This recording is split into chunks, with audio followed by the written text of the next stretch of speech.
Как-то раз мой однокурсник пригласил меня погостить в деревне у своей мамы. Приехали мы туда поздно вечером.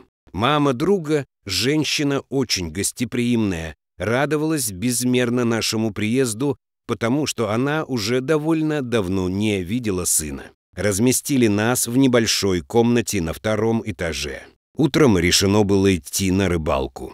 Собрали мы снастей и пошли на небольшое озеро за деревней. Навстречу нам попался мужик невысокого роста, мрачный и угрюмый. На поводке он вел красивого пса породы алабай. «Здравствуй, Ефим», — поприветствовал мужика мой однокурсник. Ефим что-то пробурчал в ответ и прошел мимо.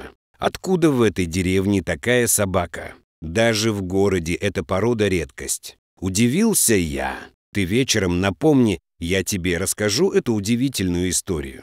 А сейчас нас рыба ждет. После обеда мы возвратились в деревню с отличным уловом. На ужин заботливая матушка моего друга приготовила вкуснейшую уху и запекла пескарей в сметане. Удобно устроившись на ночлег в нашей комнате, я напомнил другу, что за ним и рассказ про Ефима и его собаку. «Ну, слушай», — ответил друг. «Ефим этот, как ты заметил, мужик угрюмый и неразговорчивый, но очень добрый. Это только вид у него такой грозный. Всю жизнь Ефим прожил один, не было у него ни жены, ни детей. Он даже собаку не хотел заводить, потому что был довольно скуп.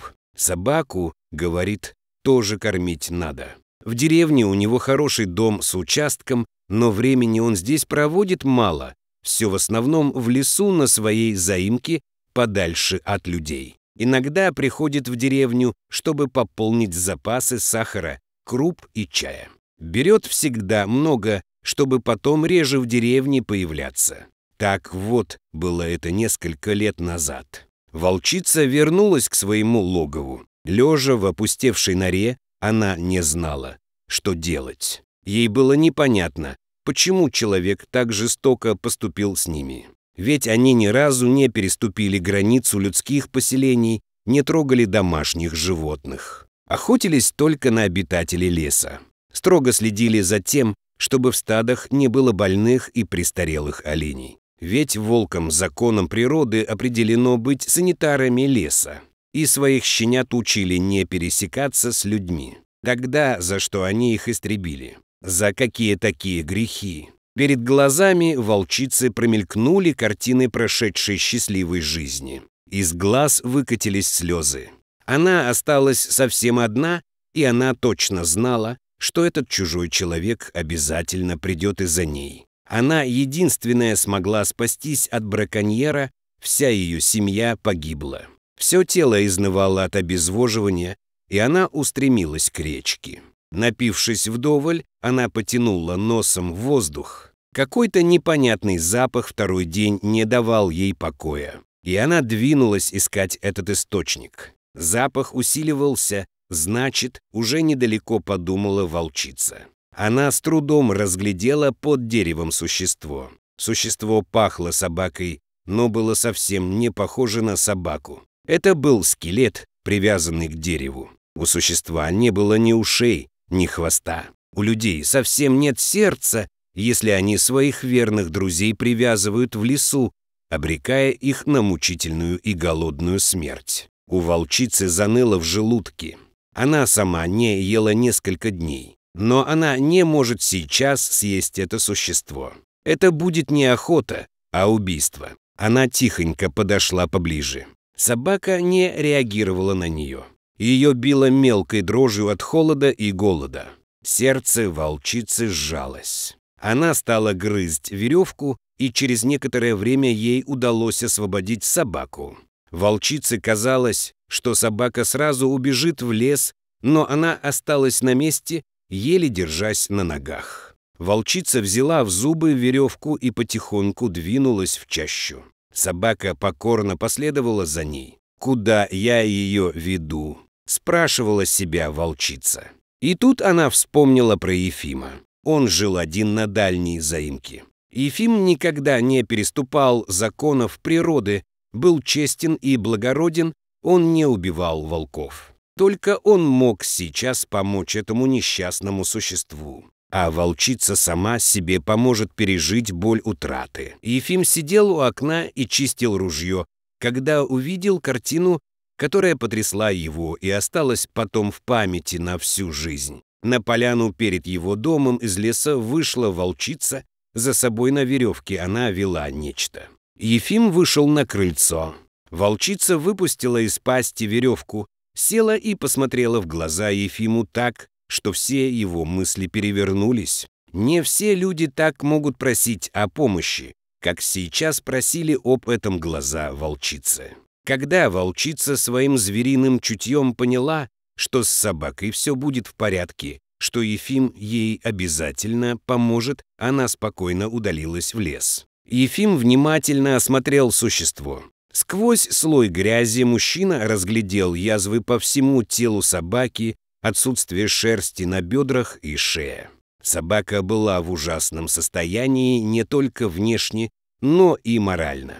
Пес был подавлен и напуган, держал дистанцию, хромая на обе ноги. Ефим начал лечить и выхаживать несчастное животное. Любовь и забота закоренелого холостяка, а также отвары и мази из целебных трав, которые мужчина сам собирал и сушил в лесу, сделали свое дело. Со временем Герман оброс, перестал хромать и преобразился до неузнаваемости. Здоровый, упитанный кобель на высоких лапах, лоснящаяся шерсть и запас мощи. Вот таким он стал через несколько месяцев. Я как-то поинтересовался у Ефима, а почему он назвал пса каким-то человеческим именем. Герман, а чем он хуже человека? Это люди порой хуже зверей, возразил Ефим.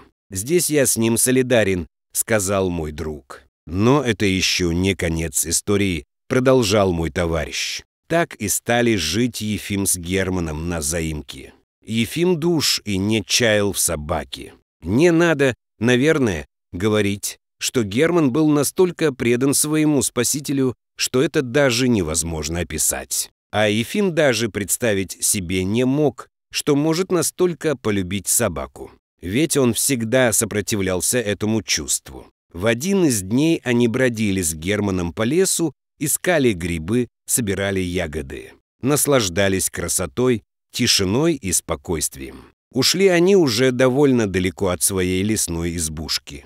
Вдруг Герман остановился и замер, вдыхая лесной воздух и прислушиваясь к тишине. Потом он резко рванул в лесную чащу, перепрыгивая через поваленные деревья и небольшие ямы. Ефим еле за ним успевал. Пес умчался вперед. Когда Ефим догнал Германа, они выскочили на небольшую поляну.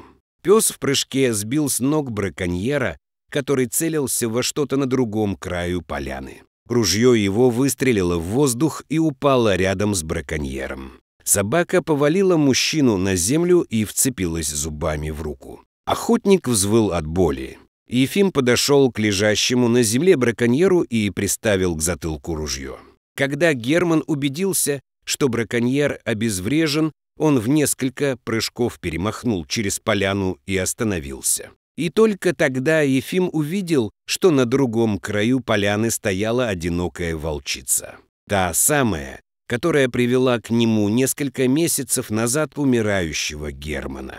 Скорее всего, это был тот самый охотник, который убил всю семью волчицы и вот, наконец-то, выследил ее. Пес подбежал к ней и уткнулся своим лбом в морду волчицы. Так они стояли несколько минут. По щекам Ефима в этот момент текли суровые мужские слезы. Постояв так немного, волчица навсегда ушла в лес. Больше ее никто и никогда не видел. Дорогие зрители, если вам понравилось это видео, то ставьте лайк и подписывайтесь на наш канал. До свидания.